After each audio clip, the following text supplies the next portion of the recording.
Though this particular holiday may not be, well, today, but tomorrow, let's talk about Independence Day from 1996, which is celebrating its 25th anniversary today. Big D's Entertainment Rankings and Reviews. So, greetings, my fellow YouTubers, and welcome to Big D's Entertainment Rankings and Reviews. My name's Doyle, better known to you as the Big D. And this time around, I'm going to review the 1996 sci-fi action flick known as Independence Day, released by Fox and directed and co-written by Roland Emmerich. Film features a big all-star cast that includes Jeff Goldblum, Will Smith, Bill Pullman, Mary McDonnell, Judd Hirsch, Margaret Cullen, Randy Quaid, Robert Loggia, James Redhorn, and Harvey Fierstein. Now, the film focuses on disparate groups of people who converge in the Nevada desert in the aftermath of a worldwide attack by an extraterrestrial race of unknown origin. With the other people of the world, they launch an all-out counterattack on July 4th, which is Independence Day here in the U.S. Apparently, he decided to Emmerich decided to do it after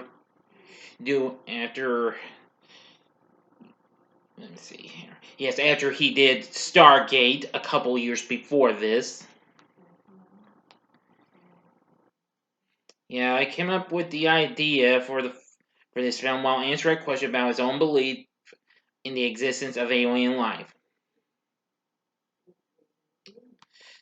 He, along with Dean Devlin, who also wrote the script and he was also producer as well, decided to incorporate a large-scale attack, having noticed that aliens in most invasion films travel long distances in outer space only to remain hidden when reaching Earth.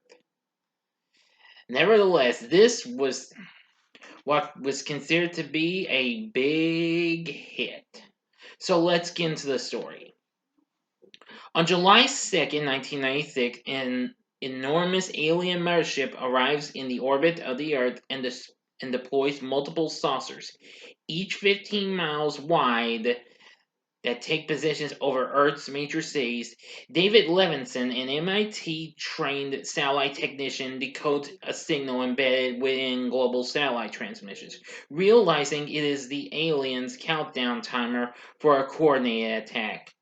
With help from his ex-wife, White House Communications Director Constance Spano, David and his father Julius gain access to the Oval Office and alert President Thomas Whitmore to the threat.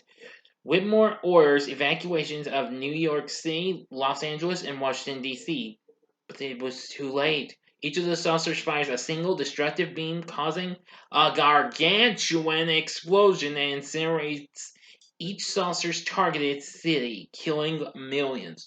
Whitmore, the Levinsons, and a few others escape aboard Air Force One as the capital is destroyed, along with New York, Los Angeles, and other major cities around the world. On July 3rd, counterattacks against the alien invaders begin, but their ships are shielded by force fields. Each saucer launches a swarm of fire vessels with their own shields, which decimate. Sorry, just misread that, my bad.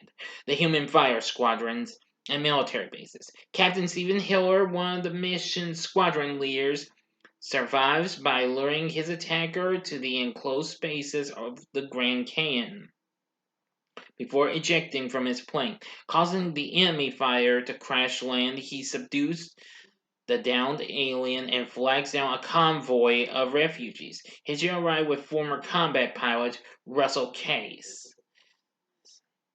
They transport the unconscious alien to Area 51, where Whitmore's group has landed. Secretary of Defense Albert Nimziki has revealed that a faction of the government has been involved in a UFO conspiracy since 1947.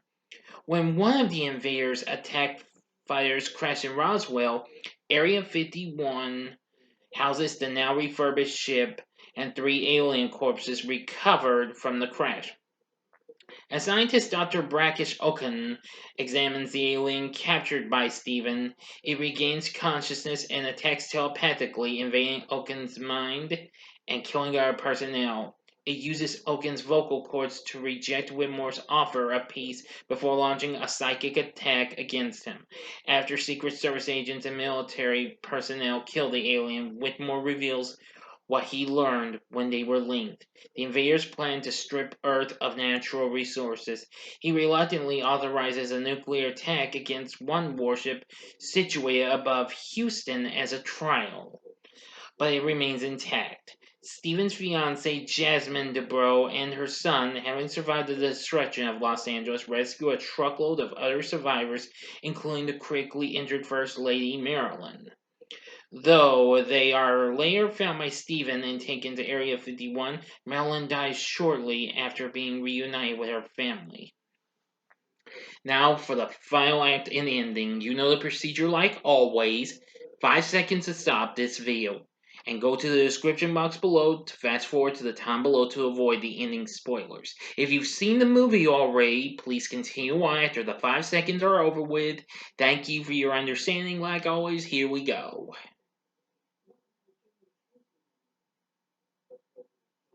Okay, you've been warned. On July 4th, taking inspiration from his father, David writes a computer virus that will disrupt the aliens' shield's operating system and devises a plan to upload it into the mothership from the refurbished alien fighter, which Steven volunteers to pilot. The U.S. military contacts different nations surviving airborne squadrons around the world through Morse code to organize a united counteroffensive against the aliens. With military pilots in short supply, Whitmore and General William Gray enlist the help of volunteers with flight experience, including Russell, to fly the remaining jets at Area 51, and the former leads an attack on a warship bearing down on the base while the latter oversees it. Entering the mothership, Steve and David upload the virus and deploy a nuclear missile on board, nullifying the aliens' communication system and reinforcements after the ship is destroyed. With the alien shields deactivated, Whitmore's squadron can combat the enemy fighters, but their ammunition is exhausted before they can destroy the saucer. As it prepares to fire on the base, Russell has one last missile, but is unable to fire due to a launcher malfunction. So he sacrifices himself by crashing his jet with the missile into the saucer's weapon, which destroys the warship. And human military forces worldwide are notified of the alien ship's critical weakness and destroy the others. As humanity rejoices in victory, Stephen and David return to Area 51 and reunite with their families. They have their Independence Day. End of story. So what did I think of Independence Day? Though it's been years since I last saw this movie, I have seen it a few times though. I will say this is an epic sci-fi action-packed experience. I really love the performances we got from the cast. Will Smith in one of his first few movies playing Steven, Bill Pullman as President Whitmore, and Jeff Goldblum as David. They were really good. Let's see. Mary McDonnell playing Marilyn, and Judd Hirsch playing David's father, Julius. Really good. We have Robert Loggia as General Gray. Oh yeah, also on board is Randy Quaid, played Russell. Margaret Cullen as Constance Spano. Vivica A. Fox as Jasmine. James Redhorn as Albert. Nimziki, of course. And Harvey Fierstein as Mari Gilbert, David's co-worker. Plus, we have a host of others that include Anne Baldwin, Brent Spinner, and even Harry Connick Jr. and Ross Bagley as well. Gee whiz, the list goes on. But I will say I enjoyed it. It's fun.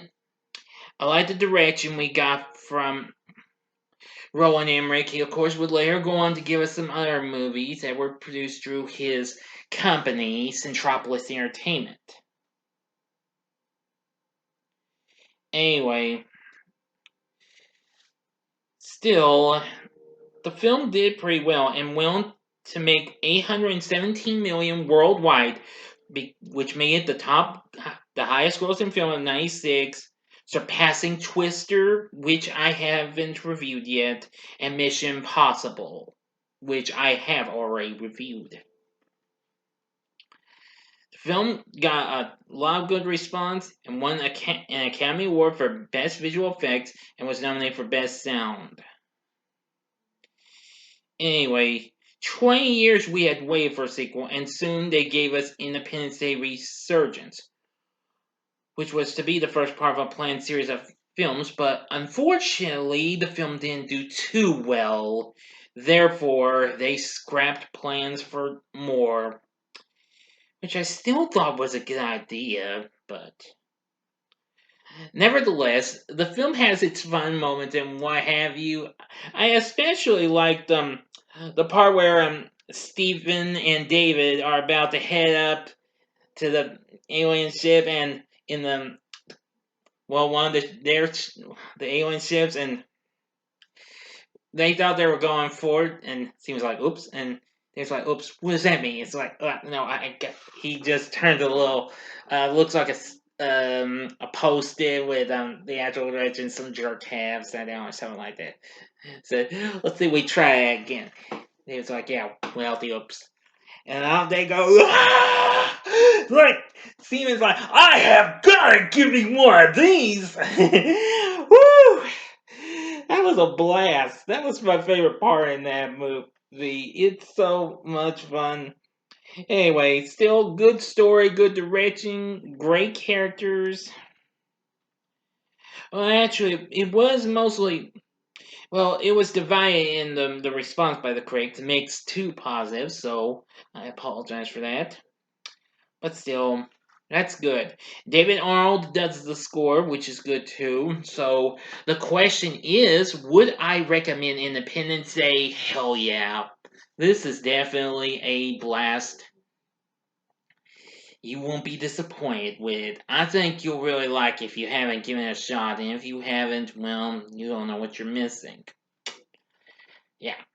So let me know what you thought about Independence Day in the comment section below. If you like this video, click the like button below, subscribe to my channel, and be a part of the Big D Nation. And join me next time when I bring to you a review of another film that Roland Emmerich took part of, that being The Patriot with Mel Gibson. Thanks for watching, and if you like this, you might want to check out some of these other flicks and in the world of sci-fi. In the upper left-hand corner is my review of the start of a great franchise, which next year will be its 45th anniversary, Star Wars. It will be the first movie, Star Wars: A New Hope.